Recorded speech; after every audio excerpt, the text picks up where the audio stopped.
Olá, eu sou o Luiz Spinelli e nesse vídeo eu vou abordar ventilação em espaços confinados. Ele tem como base uma obra que eu produzi e disponibilizei para o mercado industrial em julho de 2020. Essa obra faz parte de um pequeno conjunto de manuais que tem como tema central riscos atmosféricos. Então, o primeiro deles aborda a detecção de gases, sobre o qual eu já fiz um vídeo e está disponível no canal. O segundo manual é o tema deste vídeo, que é ventilação em espaços confinados, e o terceiro vai abordar proteção respiratória, mas com foco em equipamentos autônomos ou sistema de linha de ar comprimido, ou como o pessoal costuma chamar, armandado, ok? Todas essas obras estão disponíveis para você de forma livre, gratuita lá no meu site. Com relação ao tema deste vídeo, que é ventilação em espaços confinados, eu vou colocar o link aqui na descrição do vídeo, que vai te encaminhar direto para a página de download desse manual. Né? Então lá basta clicar, baixar o arquivo e você vai ter o manual disponível no seu computador para leitura e estudo. Ok? O que eu vou oferecer neste vídeo é só um fragmento, é só uma parte do conteúdo que está nesse manual. Então eu te convido a entrar lá, fazer esse download e estudar o manual, porque ele vai ter bem mais informações e vai, inclusive, explicar melhor alguns tópicos que eu vou abordar aqui neste vídeo. Esse vídeo vai ser organizado em partes. Então, a gente vai ter uma pequena introdução sobre ventilação. Na sequência, a gente vai abordar as medidas de controle, o controle das condições ambientais, ou seja, por que ventilar, né, o que se espera com a ventilação. Na sequência, nós vamos falar sobre métodos de ventilação, depois, tipos de ventiladores e, por último, nós vamos abordar o cálculo de tempo de ventilação. Bom, vamos ao conteúdo?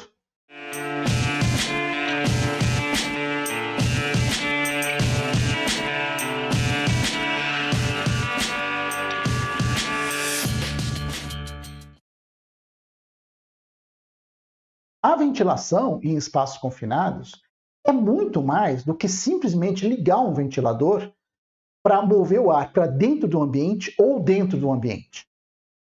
É uma das atividades, é uma das muitas atividades dentro desse escopo da segurança do trabalho que é muito técnico, que é muito complexo, exige conhecimento para as fases de avaliação, que é quando você reconhece as fontes de perigo, avalia os riscos que eles impõem, e a fase de planejamento. Que é quando você indica quais são as soluções para eliminar esses riscos ou, no mínimo, controlá-los.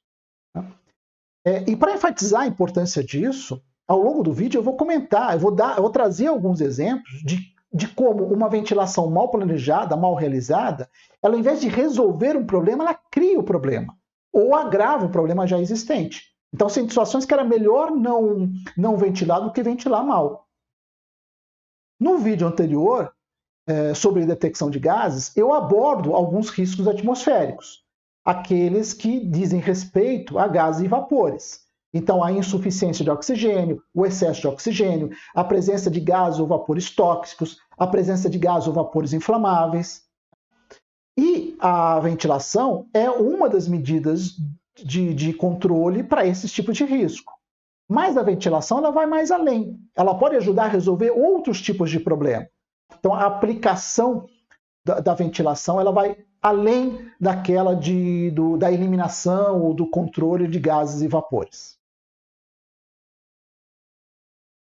Eu estou chamando essa primeira parte de controle de condições ambientais porque a ventilação ela pode ser usada como solução para uma variedade maior de problemas. Ela não vai se restringir só a questões relacionadas com gases e vapores. Óbvio que ela pode controlar os níveis de oxigênio dentro de um espaço confinado. Ela pode eliminar, ou no mínimo controlar, a presença de gases tóxicos em ambientes fechados. O mesmo para gases inflamáveis. Então, ela pode eliminar ou controlar a presença de gases inflamáveis. Mas ela vai mais além.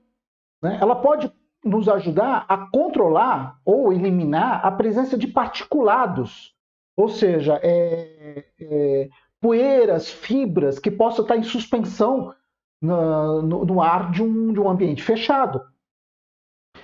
ela pode também nos ajudar a controlar a temperatura que está dentro de um ambiente, dentro de um espaço confinados. Né? E também pode ajudar com alguns desconfortos, como, por exemplo, eliminar ou pelo menos controlar odores, né, cheiros muito fortes que possam ser muito desconfortáveis para quem está trabalhando dentro de ambientes fechados. Qual é a base da segurança do trabalho? Qual é a base dos processos que visam garantir a segurança e a saúde de um trabalhador? Não começa com uma análise? E o que se pretende com essa análise? Não é identificar quais são as fontes de perigo e avaliar quais são os riscos que elas impõem? E aí eu vou colocar entre parênteses, reconhecer os problemas. E uma vez que eu reconheci os problemas, qual é a fase seguinte? É você determinar qual é a solução ou as soluções necessárias para, no mínimo, controlar esses riscos e, como ideal, eliminá-los. Certo? Muito bem. Isso não é diferente para a ventilação. Então, ventilar não é simplesmente você ligar um ventilador numa tomada e fazer ele movimentar ar. Não é. Se eu vou usar a ventilação como uma solução de um problema, então tem que ter esse problema de forma muito clara. Eu não acabei de listar, né, uma variedade de situações com as quais a gente pode usar a ventilação como solução? Por exemplo, a gente pode estar se referindo a um problema com gases. Mas também pode ser com particulados, com poeiras suspensas no ar. Ou nós podemos estar falando de controle de temperatura. Né? Então, é reconhecendo o problema que a gente vai saber qual vai ser o método de ventilação ou até mesmo qual tipo de equipamento eu vou usar para fazer uma ventilação que de fato resolva o meu problema, que de fato garanta a segurança de quem vai atuar dentro de um espaço confinado. Tá? Mesmo que a gente foque em um desses problemas, vamos dizer que o que está afetando a atmosfera daquele espaço confinado são gases.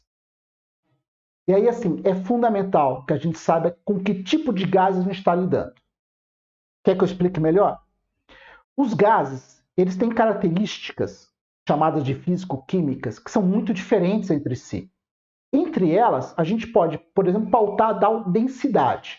E para simplificar, vamos tratar como um peso relativo desse gás com relação ao ar. Ou seja, ele é mais pesado do que o ar? Ele é mais leve do que o ar? Ou tem um peso equivalente aos gases que formam o ar de uma atmosfera? Né? Bom, e aí você pode se perguntar, e o que isso importa? O que importa é que isso a gente vai determinar onde é que esse gás pode ter se acumulado dentro daquele ambiente. Se é um gás mais pesado do que o ar, ele vai se acumular no fundo, por exemplo, de um tanque. Se ele for mais leve do que o ar, ele vai se acumular no topo. Se ele tiver uma densidade relativa, ele pode estar em qualquer parte desse espaço. Se eu não souber disso, eu não consigo determinar o método correto de ventilação. Então, se eu estou lidando com um gás mais pesado que o ar, que está acumulado no fundo lá de um tanque, não adianta eu ficar ventilando, não adianta eu usar a boca de visita que está lá em cima do tanque para ficar ventilando lá em cima, porque eu não afeto o gás que está lá embaixo. Ou o contrário, né?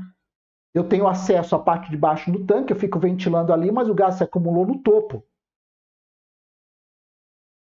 Além dessa questão de densidade, tem outras questões também que a gente tem que levantar, né? Quando a gente pensa assim, mas com que tipo de gás nós estamos lidando? Por exemplo, e se for um gás inflamável? Olha só, se eu preciso, por exemplo, fazer exaustão, ou seja, eu vou sugar esse gás que está dentro desse ambiente, né, para tirá-lo ali daquele espaço confinado, né, e jogar para algum local que não vai afetar ninguém, que não seja perigoso. Muito bem. Se eu usar um ventilador qualquer, vamos dizer que eu use um ventilador tipo axial. Né? Então você tem um motor elétrico, um eixo, e as pás que vão movimentar o ar, né, fazem parte desse eixo. Muito bem, estamos falando de um motor elétrico. Se eu for usar ele como exaustor, ou seja, para sugar esse gás inflamável, imagina o que vai acontecer quando esse gás inflamável atingir o motor elétrico. Bom, o motor elétrico é uma fonte de ignição, né? Coisa boa não vai acontecer, certo? A menos que o modelo do ventilador seja adequado para gases inflamáveis, certo? E aí você tem diferentes tecnologias para tornar o equipamento seguro para esse tipo de gás, certo? Então, esses exemplos são para enfatizar que uma ventilação adequada, ela começa com um processo de avaliação. Você tem que ter claro quais são os problemas para os quais você quer dar uma solução e a solução que você quer aplicar é a ventilação. Na sequência, além de você saber que a ventilação é uma solução, é determinar qual é o método de ventilação, qual é o equipamento adequado para resolver especificamente aquele problema que você identificou, ok? Um problema sério que a gente pode enfrentar dentro de espaços confinados é poeiras. Né? A gente, na verdade, o certo deveria falar partículas, tá? Ou particulados, né? Que não se resume só a grãos, né? Você pode ter fibra, você pode ter, ou seja, as partículas são diferentes, de tamanhos diferentes, né? Que podem ser encontradas em suspensão. Isso é importante. O grande problema é isso, está em suspensão no ar, misturados ao ar, na atmosfera do espaço confinado, onde tem alguém atuando ou pretende entrar para trabalhar. Ok? Muito bem. Quais são os problemas dessas partículas, dessas poeiras? Primeiro, muitas delas podem afetar, e de forma grave, a saúde de uma pessoa. Então, elas podem afetar diferentes partes do nosso sistema respiratório. Então, dependendo do tipo de partícula, dependendo do tamanho da partícula, pode afetar as vias aéreas superiores, pode chegar ao pulmão ou pode chegar até os alvéolos, certo? Muito bem. E além de afetar a nossa saúde, muitos tipos de poeira nos oferecem um outro grande risco. Elas podem ser explosivas. É isso mesmo. Muitos tipos de pó explodem. E alguns alegam que a explosão de um pó pode ter mais potência do que a explosão de um gás. Então, dá para entender que é um problema que exige ser tratado por quem tem consciência do que está lidando, certo? Você também tem um problema com relação aos equipamentos, ao desgaste dos equipamentos, porque você imagina um ventilador, por exemplo, que esteja trabalhando como exaustor, né, e sugando essa atmosfera cheia de partículas. Imagina o desgaste por abrasão que esse pó pode causar às partes móveis ou às partes fixas, né, a carenagem, as pás de hélice ou coisa assim de um ventilador. Né? E aí, para deixar a coisa mais complicada ainda, nós não temos detectores de pó. De gás a gente tem. A gente não tem o mesmo para pó. Na verdade, até existem equipamentos que podem não só identificar, né, a quantidade de particulados numa atmosfera, como também medir isso. Tá? Mas, alguns anos atrás, quando eu estava pesquisando esses equipamentos, eu descobri que na época, isso aí faz alguns 2, 3 anos atrás, o que havia eram equipamentos para salas limpas. Por exemplo, ambiente de laboratório ou qualquer outro tipo de ambiente que você precisa ter ele muito limpo. O ar precisa ter muito limpo, ele precisa estar isento, né, de poeira. E aí você tem pequenos aparelhos que são capazes de identificar ou medir a quantidade de partículas que você tem por metro cúbico de ar, por exemplo. Tá? Mas eu não achei nada em proporções industriais. Então, muito menos equipamentozinho portátil como de gás, que você pode ir lá e medir lá, puxa vida, olha, tem poeira e a concentração de poeira alcança lá o limite de explosividade. Ou seja, esse ambiente aqui é perigoso para explosão ou pode ser prejudicial para a saúde do trabalhador. Então, você vê que não é um problema fácil de lidar. Né? E normalmente a ventilação é usada para controlar esse tipo de ambiente, mas tem que saber o que está fazendo, tem que saber qual o equipamento certo e como fazer essa ventilação. A gente vai ver na próxima parte um pouco sobre isso quando a gente abordar metodologias de ventilação, ok?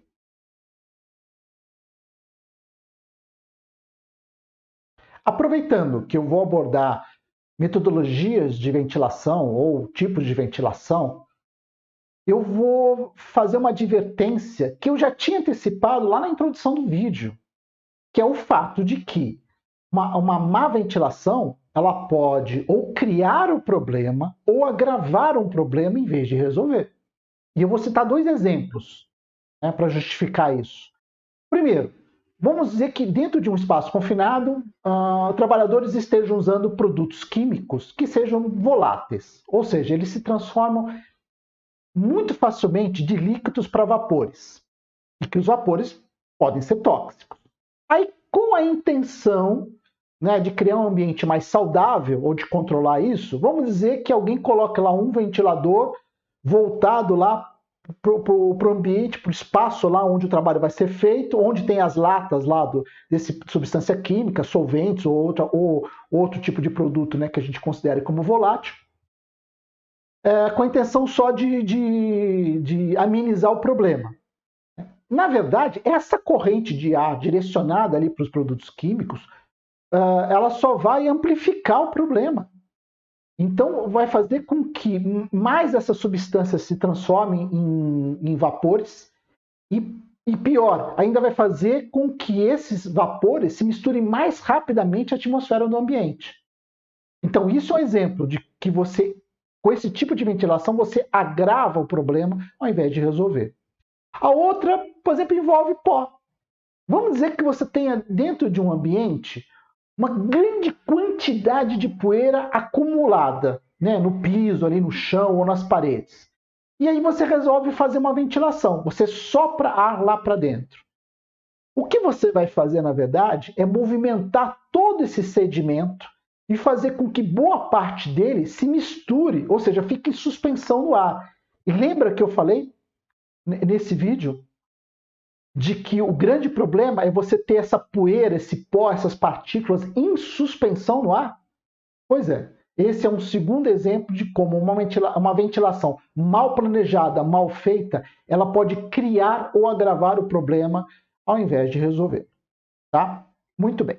Dito isso, então vamos falar aqui de métodos de ventilação. Existe uma ventilação que é óbvia, que é a chamada ventilação natural. Ou seja, independente das nossas ações, você tem ali uma corrente de ar, você tem um deslocamento do ar, que ele é natural. Né? No ambiente, na atmosfera, você tem diferentes temperaturas, né? Você tem áreas com mais concreto, então tende a acumular mais calor, outras que absorvem melhor o calor. Então você tem diferenças de temperatura, e isso gera o quê? Um deslocamento de ar. Né? O ar quente sobe, o ar frio ocupa esse espaço, e assim você tem no nosso planeta aquilo que a gente chama de vento. Muito bem. Se você tem um ambiente em que coincida, por exemplo, de você fora do ambiente você ter vento. Se a direção desse vento estiver favorável, ou seja, ele está soprando na direção da boca de visita. Né? Se você tiver, além daquela boca de visita que está aberta, permitindo, né, que o vento de fora entre, você tem uma outra boca de visita, com algum tipo de alinhamento, né, que gere mesmo uma corrente de ar, ou seja, uma passagem de ar por dentro disso, isso vai garantir que a atmosfera dentro daquele ambiente ela seja sempre sendo renovada, certo? O que seria ótimo. O grande problema é que esse tipo de ventilação a gente não tem controle. Então a gente depende de fatores sobre os quais a gente não consegue controlar. Se há vento, se não há. Além de outros problemas, né? Você tem mais de uma boca de visita para abrir. E como é que é o alinhamento delas? Elas de fato vão favorecer, né, essa circulação por todo o ambiente, essa renovação da atmosfera por todo o ambiente? Então, assim, como a gente não tem controle nesse tipo de ventilação, a gente acaba contando muito pouco com ela. Então, o foco do tal manual de ventilação em espaços confinados, que eu mencionei no começo do vídeo, e deste vídeo aqui, é o que a gente chama de ventilação mecânica, que é aquela que a gente pode controlar. A gente pode planejar como ela vai ser feita e executar de acordo com a necessidade. Ok? Muito bem. Dentro dessa ventilação mecânica, os dois tipos básicos de ventilação é exaustão e insuflação. O que isso significa? A insuflação é você lançar ar para dentro de um ambiente. Então, o ventilador vai capturar o ar externo e vai lançar ele para dentro do ambiente. Certo? Então, você está introduzindo ar dentro de um espaço confinado. A exaustão é o processo inverso. A exaustão é aquela em que você captura o ar que está dentro de um ambiente e lança ele para fora. E assim, não existe a ventilação certa ou errada. Você vai lançar mão de uma ou outra opção dependendo da situação que você está enfrentando naquele espaço confinado. Dependendo do tipo de problema que você quer resolver com essa ventilação. Ok? Dependendo do ambiente, né, dependendo do tipo de espaço confinado, se ele oferecer mais de uma boca de visita, e se houver recursos, que seja mais de um ventilador, pode ser usado de forma conjugada a insuflação e exaustão. Então você pode ter um ventilador soprando ar para dentro do ambiente e um outro ventilador posicionado em uma outra boca de visita fazendo trabalhos exaustor. O que você consegue com isso é amplificar essa ventilação. E isso pode ser até necessário em ambientes, por exemplo, que sejam muito grandes. Ainda falando de uma classificação dos tipos ou dos métodos de ventilação, a gente tem aquilo que a gente chama de ventilação geral ou ventilação local. A geral, o que você pretende com ela é envolver todo o ambiente. Então você pode, através da exaustão ou da insuflação de ar, você pode querer envolver todo o ambiente. Normalmente ela é usada quando você quer controlar os níveis de oxigênio, quer dizer, está sempre renovando o ar ali para ter um ar com uma concentração certa de oxigênio, ou para controlar a temperatura, ou em alguns casos simplesmente para diluir algum contaminante que tenha lá dentro. Então você está sempre jogando um ar novo, um ar saudável ali para diluir qualquer tipo de contaminante que você tenha. Um outro tipo de ventilação é chamada de local. Aí, diferente da primeira, você quer mesmo atingir um ponto específico, um espaço específico dentro daquele ambiente. E ela é usada, por exemplo, para... Lembra que há pouco nós falamos sobre a questão dos produtos químicos voláteis, né, que facilmente se transformam em vapor? E eu falei que aquele tipo de ventilação que eu mostrei seria um erro gravíssimo, só agravaria o problema em vez de resolver. Muito bem. Qual seria então o método correto? Seria fazer uma exaustão, quer dizer, ou seja, sugar, né, a atmosfera, sugar os gases, de onde esses gases estão se formando. Então você pode levar ali o mangote, você pode levar o tubo, como você queira chamar, até próximo dessas substâncias, para que assim que esses vapores se formem, eles sejam capturados pelo exaustor e encaminhados para fora do ambiente. Né? E aí eles são lançados em alguma parte no ambiente externo que não vai afetar ninguém e que não impõe nenhum tipo de risco. Tudo bem? Tá. Ou trabalhos a quente, em que você vai gerar aquilo que chama de fumos, né? Que é uma fumaça proveniente da queima do metal. Né? Ou você pode até mesmo insuflar ar, mas o que você quer fazer é atingir um local específico. Imagina, por exemplo, uma vítima de uma atmosfera contaminada, em que você pode tentar levar o mangote, né, o tubo de ar, até o mais próximo possível dela, e aí lançando ar fresco para ela, enquanto a equipe de resgate se prepara para entrar dentro do ambiente e resgatar essa pessoa. Quando a opção é pela exaustão, e aí eu faço uma observação, tá? É muito comum usar a ventilação na forma de exaustão quando você identificou um problema dentro do espaço confinado, que pode ser gases tóxicos, pode ser gases inflamáveis, pode ser poeira, né? E você quer tirar aquilo de dentro daquele ambiente para torná-lo saudável, ou diminuir a concentração dessas substâncias para que o ambiente ali fique seguro o suficiente para permitir a entrada de trabalhadores. Tá? Muito bem. Se você vai fazer. Então é muito comum se recorrer à exaustão. E se você vai usar a exaustão, a gente tem que relembrar algo que eu já tinha abordado na primeira parte desse vídeo, que é as características físico-químicas diferentes entre os gases. Entre elas, eu destaquei, e vou voltar a pautar aqui, que é a tal densidade, que vai determinar aonde esse gás pode se acumular dentro do ambiente. E aí eu vou abrir um grande parênteses. Por definição, um gás é uma substância química, né, que ela não tem uma ligação forte entre as suas moléculas. Essas moléculas tendem a se espalhar e preencher todo o invólucro que tá contendo ela. Certo? Então, isso é um gás. Mas isso em teoria. Na prática, é possível sim que um gás, ao invés de se espalhar por todo o ambiente, ele se concentre em alguma parte dele. Então, quando falamos de densidade, um gás que é mais pesado do que o ar, a tendência dele é descer e se acumular no fundo desse ambiente. Se esse gás for mais leve do que o ar, ele vai subir e só vai parar de subir quando encontrar alguma barreira, que é o teto desse ambiente. Certo? Ou pode ser um gás que tem uma densidade muito próxima ali do ar, e aí ele pode estar ou misturado a todo o ambiente ou concentrado em qualquer parte desse ambiente. Ele pode estar concentrado ali onde ele está se formando, né, onde ele vazou. Certo? E aí saber disso é fundamental, porque você tem que direcionar essa exaustão. Se, por exemplo, você já identificou que o gás está presente, ele está acumulado no teto do ambiente, então você tem que direcionar o mangote, né, o tubo de ar, ali para a parte de cima para capturar a atmosfera que está ali em cima, que é onde está o gás.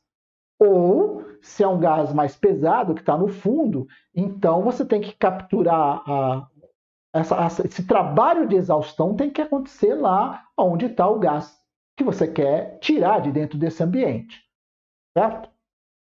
Existe um fenômeno que eu ainda não havia abordado, mas ele é importante no processo de ventilação, que é a tendência da natureza de manter o equilíbrio entre a pressão atmosférica que existe lá de fora com o ambiente onde você está ventilando, ok? Em condições normais, sem algum tipo de intervenção especial da nossa parte, se você tiver um deslocamento de ar, por exemplo, ar deslocando para dentro de um espaço confinado, para dentro de um ambiente fechado, você vai ter ar saindo para o outro lugar, ou até pela mesma boca de visita, se não houver outro lugar por onde houver esse equilíbrio de pressão de um ambiente externo com o interno. Ou se você estiver fazendo a exaustão, ou seja, você está extraindo ar de dentro desse ambiente, e se isso estiver acontecendo, a natureza de novo vai encontrar uma forma de equilibrar essa pressão. Então, se está saindo ar de dentro dele, vai ter um deslocamento de ar de fora para dentro para manter sempre equilibrado essas pressões. Tá? Isso, em condições normais, a gente não tem como evitar. E mais do que isso, a gente acaba usando esse fenômeno a nosso favor.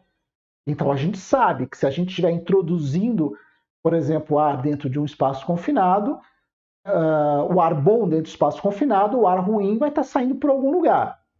Ou o contrário, estou tirando os gases perigosos de dentro desse ambiente, certo? E aí, nesse equilíbrio de pressão, vai estar o ar externo, o ar bom, entrando para dentro do ambiente. E é assim que a gente consegue a renovação da atmosfera de um espaço confinado. Existem circunstâncias que, se nós não estivermos atentos para reconhecê-las, uma ventilação espaço confinado, mesmo a ventilação mecânica, ela pode ser pouco eficiente, porque ela pode não afetar todo o ambiente onde tem pessoas trabalhando ou ambiente onde a gente pretende liberar a entrada de trabalhadores. Tá? A gente acabou de falar, eu acabei de falar sobre essa questão do equilíbrio de pressão, que é um fenômeno natural. Né? A natureza faz isso. Né? E que a gente pode usar a nosso favor. Mas dependendo do alinhamento das entradas, ou seja, você tem duas bocas de visita, por exemplo, no topo de um tanque. Tá? E aí, se você estiver introduzindo ar ali no topo, por causa desse equilíbrio de pressão, provavelmente na boca de visita ao lado vai estar saindo ar, certo? Sempre a natureza buscando esse equilíbrio de pressão. Ou o contrário, né? Você tá fazendo a exaustão, você está sugando o ar, né? E aí a boca de visita que estiver mais próxima vai trabalhar nesse equilíbrio de pressão, fazendo o ar de fora entrar. Bom, isso é o que a gente quer, com exceção do fato de que, se essas bocas estiverem muito próximas ou alinhadas, essa circulação de ar, quer dizer, entre entrada e saída, ou saída e entrada, pode acabar afetando só uma parte do ambiente. e não todo ele. E aí a ventilação mecânica, os recursos que nós temos para planejar e executar essa ventilação são fundamentais.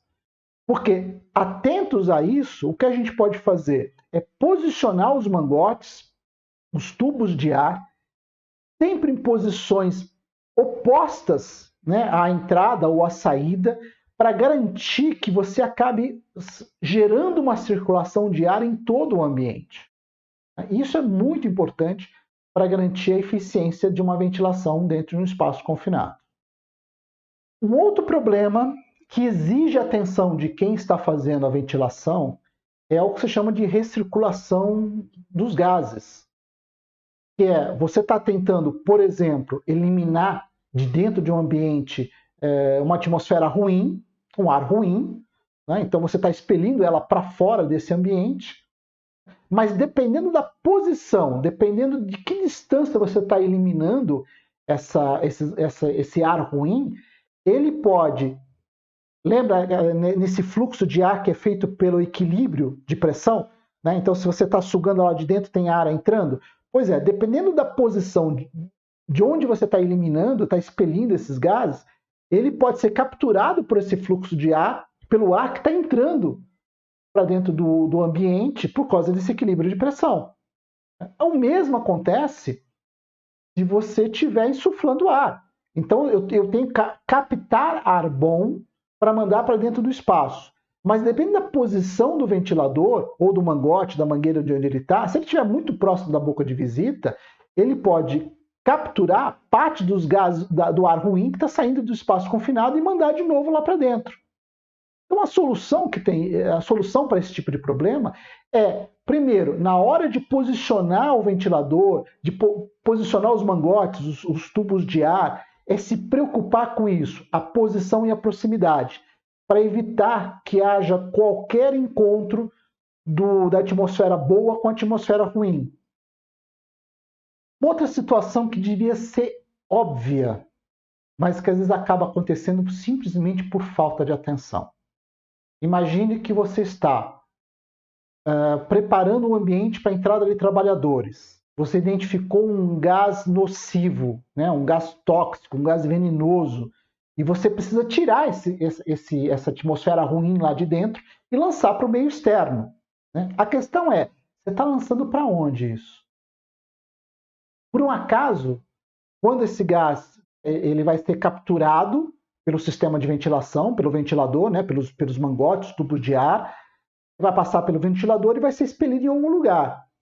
Será que esse lugar onde esse gás está sendo expelido não está próximo, por exemplo, às janelas de um escritório?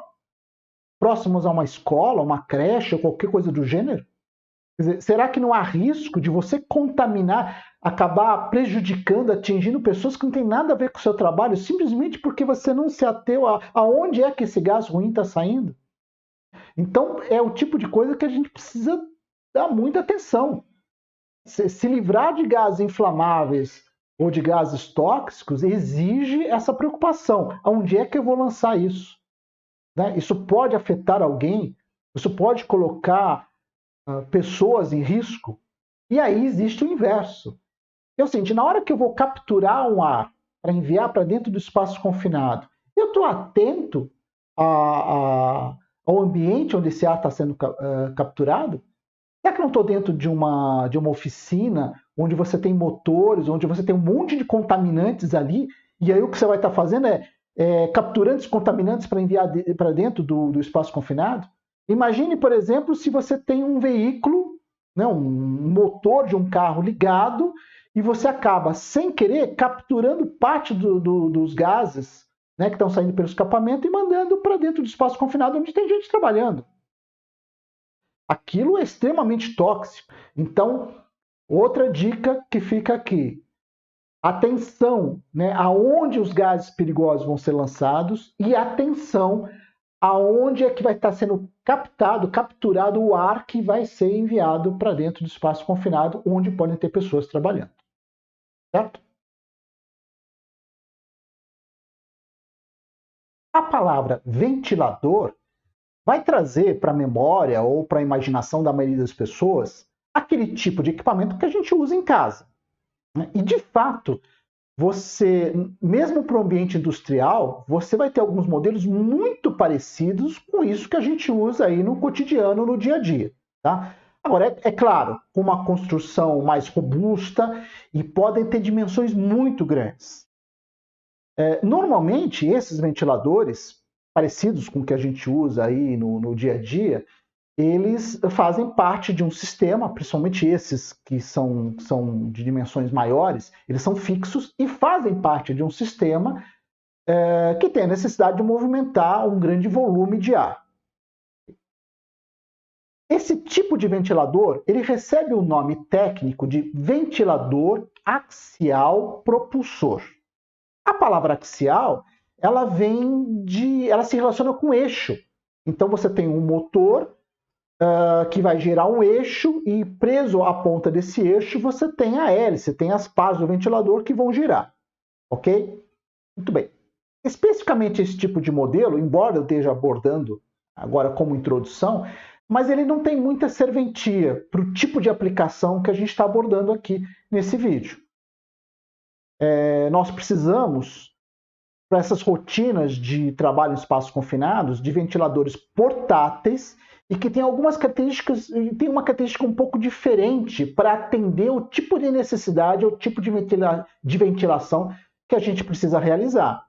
Então a gente precisa de um ventilador que consiga criar uma pressão estática capaz de garantir que o fluxo de ar ele percorra um longo mangote, um longo tubo de ar, né? E esse tipo de ventilador, então, ele é chamado de ventilador tubo axial, né? Então ele tem o motor, ele tem o eixo e na ponta desse eixo ele tem as pás que vão girar e fazer a movimentação do ar, ok? O fato dele ter essa carenagem, essa parte externa em formato de tubo, é que vai gerar essa tal pressão estática, de que é importante para o tipo de ventilação que a gente vai fazer em espaços confinados, ok? Mas eu não vou explicar o que é essa pressão estática agora no vídeo. Eu vou deixar para vocês lerem sobre isso lá no manual sobre ventilação, né, cujo link está sendo compartilhado aqui na descrição do vídeo, ok? Depois do axial, o outro modelo mais comum, mais popular para uso em ventilação em espaços confinados é o que é chamado de ventilador centrífugo. E ele recebe esse nome porque ele usa da força centrífuga para movimentar o ar. E o que caracteriza ele é ter a entrada de ar na sua lateral, né? Então o ar entra perpendicularmente à saída do ar. Então o ar entra pela lateral e sai pela extremidade frontal do equipamento, ok? Bom, uma vantagem que ele oferece com relação ao modelo axial é que o fluxo de ar ele não tem contato direto com o motor. Em algumas situações isso vai ser importante porque ele poupa o motor, né, do desgaste de partículas, de qualquer tipo de atrito, e também isola o motor, né, que a gente considera como uma fonte de ignição, de eventualmente você ter alguma substância inflamável ali naquele fluxo de ar que está sendo movimentado, ok? Não quer dizer que essa característica faça dele um equipamento para áreas classificadas, ou seja, áreas potencialmente explosivas. Não é isso, né?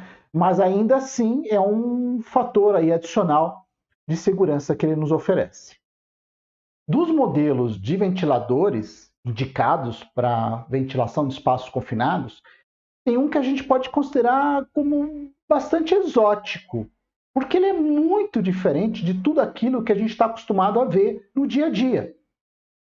Ele é basicamente um cone. Ele não tem motor, ele não tem partes móveis. O nome mais comum para ele, o nome com o qual ele é mais conhecido no mercado é ventilador tipo Venturi. E a palavra Venturi é um sobrenome de um cientista que viveu entre o final do século XVIII e o início do século XIX. E ele usa para funcionar ar comprimido. Então, ele exige que você tenha ali onde ele vai ser usado uma fonte de ar comprimido. Esse ar comprimido, através de frestas internas, ele vai formar um fluxo de ar de alta velocidade nas paredes internas desse cone. E no meio dele, ele vai criar uma diminuição de pressão. Tenderia a um vácuo, tá? Mas o vácuo não vai se formar porque a natureza não vai permitir. Mas esse fenômeno vai fazer com que ele sugue o ar da base dele e leve esse fluxo de ar lá para a parte mais larga do cone. Ele pode ser usado como insuflador, mas normalmente ele é usado como exaustor, principalmente em situações em que a atmosfera está carregada de poeira, de partículas. Né? Como ele não tem partes móveis, então você não tem o que estragar, o que desgastar com o atrito dessas partículas. O fato também de ele não ter um motor elétrico ou nenhum outro tipo de motorização, também faz dele um equipamento seguro para atmosferas potencialmente explosivas. Okay? Porém, principalmente se ele estiver sendo usado como exaustor para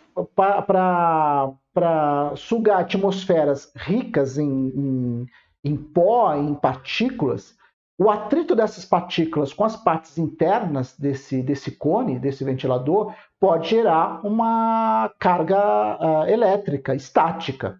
Né? Por isso, faz parte dele um fio de aterramento para garantir que ele não acumule energia estática e acabe não se tornando acidentalmente uma fonte de ignição. Ok? E entre esses diferentes tipos de ventiladores, nós também encontramos no mercado opções diferentes de motorização.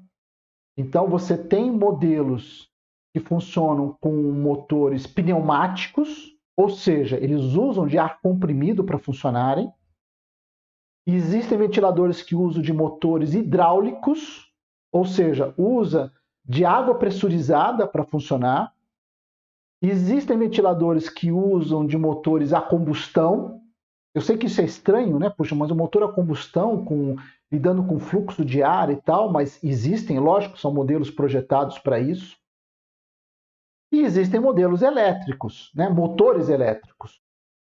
Que dentro dos motores elétricos você ainda tem uma variedade pela fonte da energia elétrica. Então você tem motores monofásicos, trifásicos, você tem como fontes, né, de energia elétrica baterias e até mesmo alguns modelos que são portáteis, são pequenos, são portáteis, em que você pode conectá-los à bateria de um veículo. Né? Você tem uma viatura lá de manutenção, você tem um carro de trabalho e você pode conectá-los à bateria do veículo. Eu não pretendo esgotar esse assunto aqui nesse vídeo. A minha intenção não é mesmo te explicar em detalhes como é o cálculo de tempo de ventilação para um espaço confinado. Okay? O que eu pretendo fazer agora é dar uma introdução ao assunto, dar algumas dicas importantes e deixar que o manual, o qual você tem acesso fácil, complemente as informações que eu estou compartilhando aqui. Certo? Muito bem. Bom, primeiro, o que é esse tal cálculo de ventilação? Né? A ideia é o seguinte. Bom, primeiro, você tem necessidades diferentes quando a gente fala de ventilação. Lembra disso, tá? Então, vamos pegar um exemplo. Né? Vamos focar numa necessidade. Eu quero preparar um ambiente para permitir a entrada de uma equipe de trabalhadores para poder trabalhar ali dentro daquele espaço confinado. Certo? Então, eu identifiquei um problema e o que eu quero fazer é renovar aquela atmosfera. Então, eu quero substituir a atmosfera ruim por uma atmosfera saudável, certo? Muito bem. E aí eu preciso saber quanto tempo eu preciso ventilar para, de fato, haver a troca total dessa atmosfera. Né? Me livrar da ruim e preencher aquele ambiente só com ar saudável. Né? O que eu preciso para isso? Primeiro, eu preciso conhecer a capacidade de vazão do meu ventilador. Né? E eu já vou dar um spoiler aqui. Né? Na verdade, é essa parte que realmente complica tudo. Tá? É você saber exatamente qual é a vazão com qual você pode contar para o ventilador que você vai usar. Né? Mas eu já chego lá. Mas para simplificar agora, né, só para a gente ter aí uma introdução mais simples, vamos dizer que eu sei exatamente qual é a vazão com qual eu posso contar com o ventilador. E o que é a vazão? A vazão é a quantidade de um determinado tipo de fluido, por exemplo, o ar, passando por um duto por um determinado tempo. Então, no caso do ventilador, eu posso dizer, por exemplo, que eu sei que ele é capaz de mover, quer dizer, vai passar por ele 30 metros cúbicos de ar a cada minuto. Certo? Então, 30 metros cúbicos de ar por minuto é a vazão esperada para o ventilador que eu vou usar para ventilar aquele espaço confinado, né? E que eu vou usar para trocar a atmosfera ruim por uma boa. Muito bem. Sabendo qual é a vazão do meu ventilador, o que me resta agora saber? Bom, é a quantidade de ar, né, a quantidade de gases que eu tenho dentro daquele espaço confinado. Como é que eu vou saber isso? Bom, lembra que os gases preenchem lá todo o espaço, né, que os está confinando, né? Então, se eu sei o tamanho do espaço, eu consigo calcular a quantidade de gases, né, que formam a atmosfera que eu preciso deslocar. Se você tem dependendo da configuração do espaço, é muito simples calcular isso, né? É uma continha simples, você multiplica 3 valores: altura, largura e profundidade, né? São 3 dimensões. Você pode, inclusive, estimar, né? Você olha lá para dentro e fala, olha, eu diria que aqui tem mais ou menos uns 4 metros de altura, tem uns 5 metros de profundidade e uns 3,5 metros de largura. E assim, na dúvida, você pode, inclusive, estimar para mais, né? Se você errar para mais, isso não compromete a segurança. O que vai gerar só é a necessidade de você passar mais tempo ventilando. Se você errou na conta e você calculou um espaço maior do que realmente vai te exigir mais tempo de ventilação. Mas submeter essa ventilação a mais tempo não é problema, né? Você tem um ganho ali de segurança e não uma perda. Tudo bem? Então pode ser estimado, né? Então, vamos assim que eu estimei que o espaço confinado, não importa aqueles valores que eu falei agora há pouco, né? Vamos só para simplificar, tá? Vamos assim que eu calculei lá as 3 dimensões e cheguei a 300 metros cúbicos de espaço. Então eu tenho 300 metros cúbicos de ar para serem movidos e eu tenho um ventilador cuja vazão é de 30 metros cúbicos por minuto. A conta é simples, você divide um pelo outro. Então eu sei que se o ventilador consegue a cada minuto mover 30 metros cúbicos de ar, eu preciso de 10 minutos para renovar toda aquela atmosfera, né?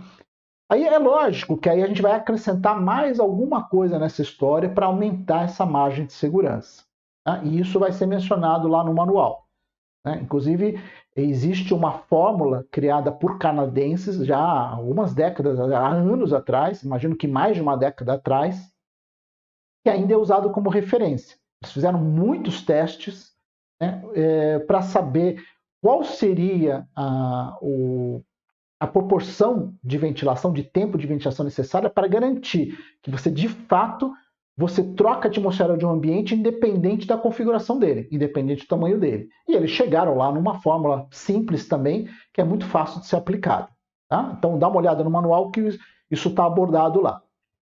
Muito bem. Então é isso. Isso seria calcular o tempo de ventilação. Eu sei qual é a capacidade de vazão do meu ventilador, eu sei o espaço interno, né, onde está a atmosfera que eu quero substituir, eu faço uma continha simples, eu já sei que se eu preciso ventilar por 10 minutos, por 30 minutos, por 1 hora, por 2 horas, né? Então, isso daí. O que complica um pouco essa história é o seguinte, são as variáveis com relação ao ventilador. Porque um dado que todo fabricante vai te dar é o que se chama de vazão vazio. Quer dizer, ou seja, você tem só o ventilador, sem acessórios, como os mangotes, as mangueiras, é só o ventilador, né? Numa condição ideal de funcionamento, quer dizer, sem nenhum tipo de obstáculo, sem nada, né, que dificulte o fluxo de ar, né? E aí, o que você vai alcançar com esse teste, esse ensaio, é o valor máximo que ele é capaz de mover de ar sem nenhum tipo de dificuldade ou obstáculo. Tá? Então, esse é o valor máximo do ventilador. Só que se você for usar um tubo de ar, né, o mangote, dependendo do diâmetro desse tubo, dependendo da extensão dele, dependendo do material do qual ele é feito, as paredes internas, né, isso importa? O que é o parte? Bom, importa que se você tem um tubo liso, né, você aí não tem nenhum tipo de arrasto, nenhum tipo de resistência para o ar. O ar, então, tende a não perder facilmente velocidade por causa do contato com essa superfície. Mas você tem lá um tubo de ar, uma tubulação que é sanfonada, por exemplo, ou seja, internamente não é uma superfície lisa, isso vai gerar mais resistência no deslocamento de ar. E aí a quantidade de ar que vai sair lá na extremidade vai ser menor. Esse ar vai perdendo velocidade, vai diminuindo velocidade, e a quantidade de ar que vai sair lá no outro lado do tubo é menor do que aquela que você esperava que passasse pelo ventilador se não tivesse nada conectado nele. Tudo bem? E aí tem outras questões. E dobras? Tem, né? Porque se você tem se você tem esse tubo numa linha reta, né, realmente você tem muito pouco obstáculo, muito pouca resistência para o fluxo de ar. Mas se você precisa estar dobrando isso daí, a cada curva ali você tem uma perda de velocidade do ar. E isso vai diminuindo em toda a trajetória dessa tubulação até chegar na ponta. Né? E aí isso é o que nos falta. Essa é a parte complicada da história. Tá bom, então o fabricante lá me disse que o ventilador dele, né, tem uma vazão de 50 metros cúbicos de ar por minuto. Falei, caramba, é bastante coisa. Então, isso nas condições ideais. Você vai usar tubos de ventilação, né, os mangotes, nas duas extremidades, então dependendo da extensão, do diâmetro, do material com aquele efeito, da superfície interna satelital, o valor real que você vai ter pode ser muito menor do que esses 50 metros cúbicos de ar que estava ali no catálogo do produto. Então essa é a parte complicada. Bom, de qualquer forma, eu trago uma luz no fim do túnel ali no manual. Então eu dou inclusive exemplos de como é que você pode tratar os vários fatores que vão diminuir, e pode diminuir muito, essa vazão. E saber e chegar perto da vazão real, né, do ventilador, ou seja, quanto ar ele consegue mover a cada minuto, a cada hora, é essencial, porque sem isso você não faz um cálculo seguro do tempo necessário para renovar a atmosfera dentro de um espaço confinado. Ok? Então, isso foi só para chamar atenção para o tema, isso é só para dar uma introdução, mas eu convido você então a ler, é um dos últimos capítulos, é o penúltimo capítulo, se não me engano, do manual, que vai falar sobre isso, exatamente sobre o cálculo de ventilação. Ok? Apesar do tempo que você teve que dedicar para assistir esse vídeo, né, e os meus vídeos, se você já é um frequentador do meu canal, sabe disso, que nunca são de curtíssima duração, né? É muito fácil os meus vídeos serem de 20, 25, 30 minutos ou mais. Né? Apesar desse tempo exigido de você para acompanhar esse vídeo, eu não sei se você percebeu, mas a abordagem toda é muito básica. Né? Eu não me aprofundei em nada. Mesmo o manual sobre ventilação em espaços confinados, né, que vai te oferecer muito mais informação, ele também não se aprofunda muito. Eu estou dizendo isso não é para desvalorizar as minhas iniciativas, não. É para você compreender que esse é um dos vários assuntos sobre segurança do trabalho que são técnicos, que são complexos, né, que exigem estudo. Então, se você é alguém responsável por esse tipo de procedimento dentro da sua planta industrial, exige da sua parte dedicação para estudo. Então, aquilo que o vídeo não conseguiu te entregar, em termos de informação, aquilo que o próprio manual, apesar de ser mais extenso, também não conseguiu elucidar em termos de dúvidas e tudo mais, vai exigir da sua parte, então, um pouco mais de dedicação em pesquisa e estudo.